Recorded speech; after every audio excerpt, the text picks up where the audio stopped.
All right, guys. So now we're at the 7. This is the 7th chord within the E major key. All right. And there are technically 2 possibilities of the types of chords that we can play over the 7. One possibility is more of a major sounding chord. It's like a sort of a compound, not a compound chord, but you're using a chord over, a bass note that belongs to the 7. So you're using the 7 bass note, but you're putting a major chord with it. And this is probably the more harmonious sounding option of the 7 chord. The other one may sound a little dissonant to some people, but it is more of a half diminished type of sound. Okay, so I'm gonna get started. Again, please don't be intimidated by the contorted way of playing. You got to know where these notes are. Okay, and these same shapes apply to every single key. So if you know one, you know them all. I just want to do all of them in one.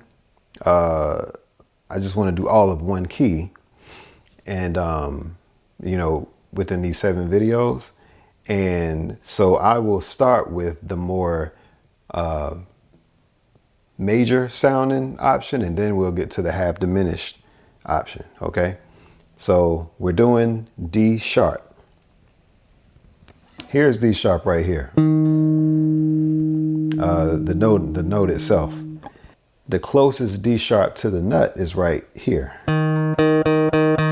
and it is actually the 1st fret of the D string. And this one does require you to spread your fingers quite a bit, but it's the first one, and I just want to show you how to play it. So there's the 1.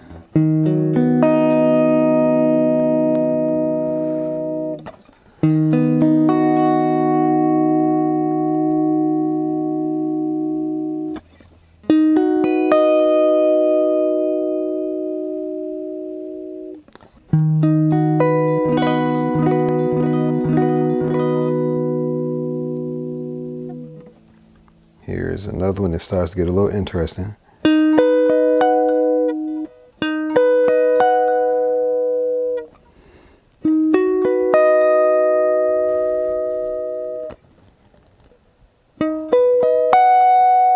And that's it. That is it. So these are all the major sounding options. So just keep that in mind. Now we're going to get to the half diminished sound. Now, half diminished, it's the same as a minor flat 5, but the notes happen to fall in that 7th position in terms of the chord. So that major sounding option, those notes fall there, as well as the half diminished sound. They fall there too. They're in different places, but they share. What they do share is the actual D sharp. They share that, but a couple of those notes are a little bit shifted, but they fall on the E major scale. Okay, they fall within those note choices. All right. Now, again, the one that's closest to the nut, I want to show you that one. So here it is. It sounds a little bit different. Here's the next one, and this is without confusing anybody. Here's the next one. Okay, and you can also, if you can manage to get the back of your index finger to your E string, you could actually play on the 5th string that high E right here. You could actually fit that in there too.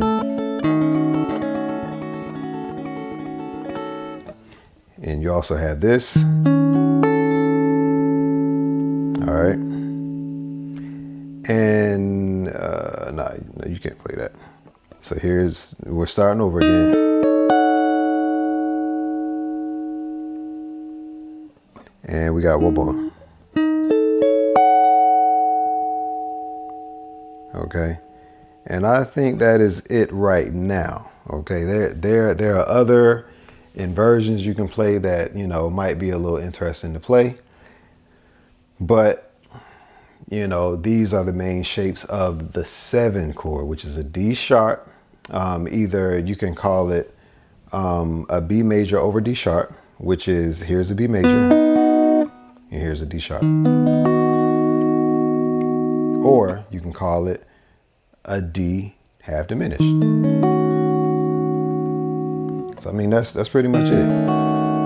And you can do the coloring, you can do all that, you can do different things with it, okay? So that is pretty much it for this.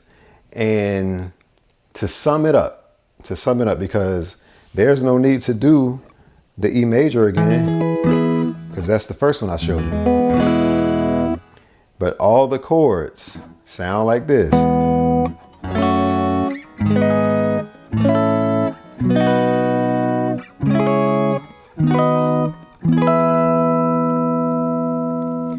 So I want you to see how you can put it together. You can even come here,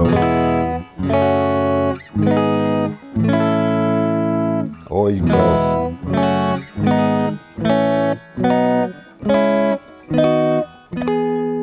or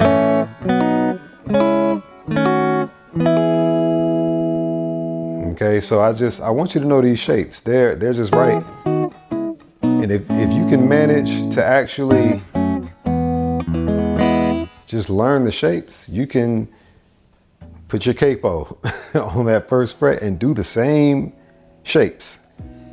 And you're playing every single chord within that key. You're doing the same. It does not, you know, I just want y'all to know this stuff, okay? Forget the, you know, I just want you to know it. And you won't be able to say that I didn't show you, all right? So that is it. That is it for this series, this particular series. And, you know, we're just going to keep it going. All right. I just wanted you to know this. All right. Peace.